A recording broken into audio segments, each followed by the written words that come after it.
تبلیغی جماعت کے اندر یہ بات سمجھائی جاتی ہے کہ تمام انبیاء اکرام جو اس دنیا میں آئے آ کر اللہ کے بندوں کو اللہ کی قدرت سمجھائی. جس کو اللہ کی قدرت سمجھ میں آئے گی دوستو وہ اللہ کے سامنے جھکنے والا بن جائے گا. اور جو بندہ اللہ تعالیٰ کی قدرت سمجھ میں جس بندے کو اللہ تعالیٰ کی قدرت سمجھ میں نہ آئے گی تو پھر دوسروں کے سامنے جھکے گا. اور جو دوسروں کے سامنے جھکے گا تو سمجھ لیجئے کہ یہ اس کی ہلاکت ہے. اللہ کے سامنے جھکنا یہ کامیابی ہے اور دوسروں کے سامنے جھکنا یہ ہلاکت ہے. جب تک اللہ اور اس کے رسول صلی اللہ علیہ وسلم کی عظمت اور محبت دل میں نہیں ہوگی اللہ اس کے رسول صلی اللہ علیہ وسلم کی بات پر عمل کرنا مشکل ہے. اور اس کے لیے اللہ کی ذات، اللہ کی قدرت، اللہ کی ربوبیت، اللہ کے غیبی نظام اور اللہ کے غیبی خزانے کو بار بار اسے سننا ہوگا. جب اللہ کی عظمت دل میں آئے گی پھر نبی کریم صلی اللہ علیہ وسلم کی عظمت بھی دل میں آئے گی. اللہ جل شانہ نے اپنے کلام پاک کی ابتدائی میں اپنی ہی تعریف کی اور بتایا الحمدللہ کہ تمام تعریفیں اللہ ہی کے لیے ہے. یعنی دنیا میں جہاں کہیں کسی کی بھی تعریف کی جاتی ہے وہ در حقیقت اللہ ہی کی تعریف ہے. کیونکہ اس جہان میں جو کچھ ہے وہ سب اس قادر مطلق کا بنایا ہوا ہے جو رب العالمین ہے، تمام عالم کا رب ہے. رب کہتے ہیں تربیت اور پرورش کرنے والے کو، اور تربیت اس کو کہتے ہیں کہ کسی چیز کو اس کی تمام چیزوں کی رعایت کرتے ہوئے درجہ بدرجہ آگے بڑھایا جائے یہاں تک کہ وہ حد کمال تک پہنچ جائے. اللہ رب ہے، پیدا کرنے والے ہیں. خالق ہونا سب سے بڑی صفت ہے، سب مخلوق ہے. خالق کل شیء، ہر چیز کے پیدا کرنے والے اللہ ہے. پہلے کچھ بھی نہ تھا، صرف اللہ ہی تھے. اللہ اکیلے ہیں، صمد، نہ اس سے کوئی پیدا ہوا نہ وہ کسی سے پیدا ہوئے. اپنی ذات میں اکیلے ہیں، اپنی صفات میں اکیلے ہیں، اپنی قدرت میں اکیلے ہیں. ان کا کوئی شریک نہیں، اللہ کا کوئی مددگار نہیں. وہ جسم سے پاک ہے، شکل سے پاک ہے، جہت سے پاک ہے، ہر عیب سے پاک ہے.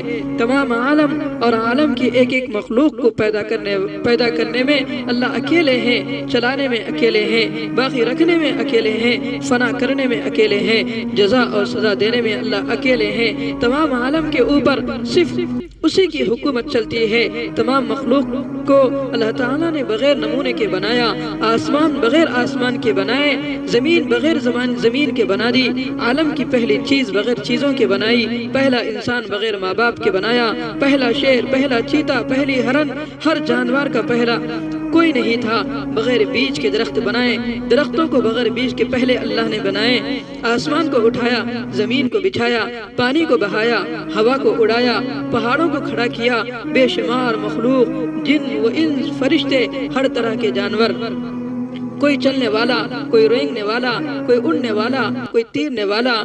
پھر ان تمام مخلوقات میں الگ الگ قسمیں ہیں، پھر ہر ایک کی الگ الگ شکلیں ہیں، پھر ہر ایک کا الگ الگ مزاج ہے، پھر ہر ایک کے رہنے کی جگہ الگ ہے، بول چال الگ ہے، کھانا الگ ہے. پھر الگ الگ قسم کے پھلدار درخت اللہ نے بنائے ہیں، الگ الگ قسم کے پھول بنائے ہیں جس میں الگ الگ ڈیزائن ہے، الگ الگ کلر ہے، الگ الگ خوشبو ہے. پھر الگ الگ جڑی بوٹی، پھر زمین میں سونا، چاندی، لوہا، تانبا، پیتل اور اسی طرح پٹرول، ڈیزل وغیرہ جتنے چیزیں زمین سے اللہ تبارک و تعالیٰ بنا رہے ہیں یہ سب اللہ ہی ہے. جس کو انسان گننا چاہے تو اللہ تبارک و تعالیٰ کی قدرت کو گن نہیں سکتا. بے شمار مخلوقات، پھر ان مخلوقات کی بے شمار قسمیں، پھر ان میں بے شمار فائدے.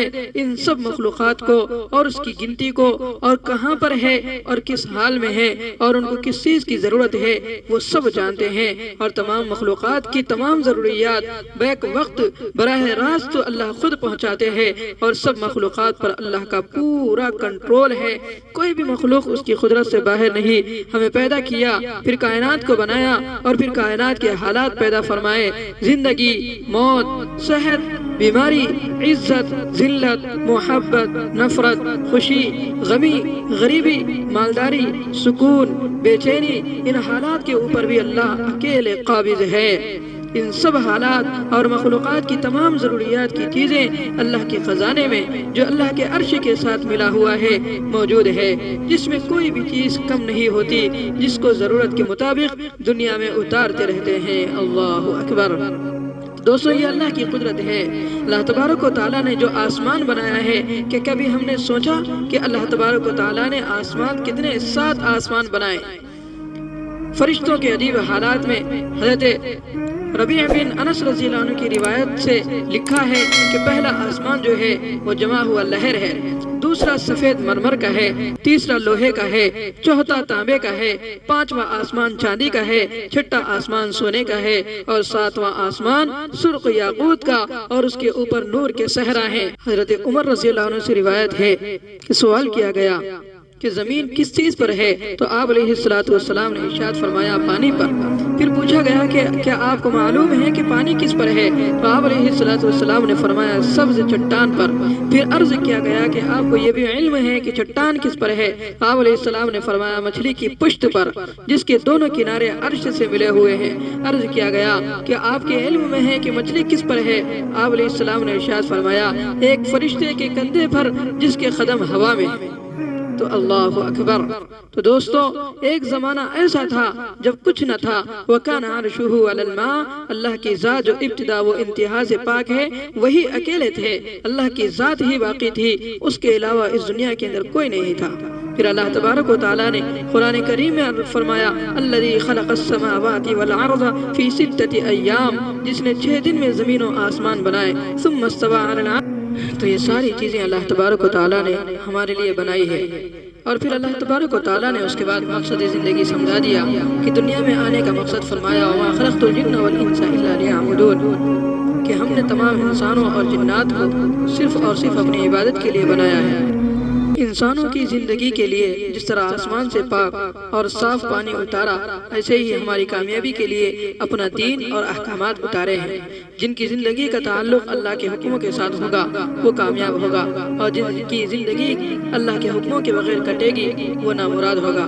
جس طرح کوئی آدمی اسباب اختیار نہ کرے، مثلا کھانا پینا چھوڑ دے تو وہ ہلاک ہو جائے گا، کیونکہ اللہ نے اس کے گزارنے کے لیے اسباب پیدا کیے ہیں۔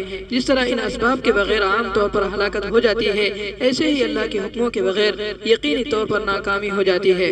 ان ناکامیوں سے بچانے کے لیے اللہ نے اپنا دین اتارا اور اپنے بندوں کو اس کی طرف دعوت دی کہ جس طرح اپنے گزارے کی فکر کرتے ہو اپنی کامیابی کی فکر کرو۔ گزارے کے دن تھوڑے ہیں اور کامیابی کا زمانہ بہت لمبا ہے۔ اللہ سے دعا کرتے ہیں کہ اللہ تبارک و تعالی ہم سب کو اپنے زندگی کا مقصد ہم سب کو سمجھنے کی توفیق نصیب فرمائے، اور دعوت تبلیغ کے کام کو اپنا کام بنانے کی ہم سب کو توفیق نصیب فرمائے۔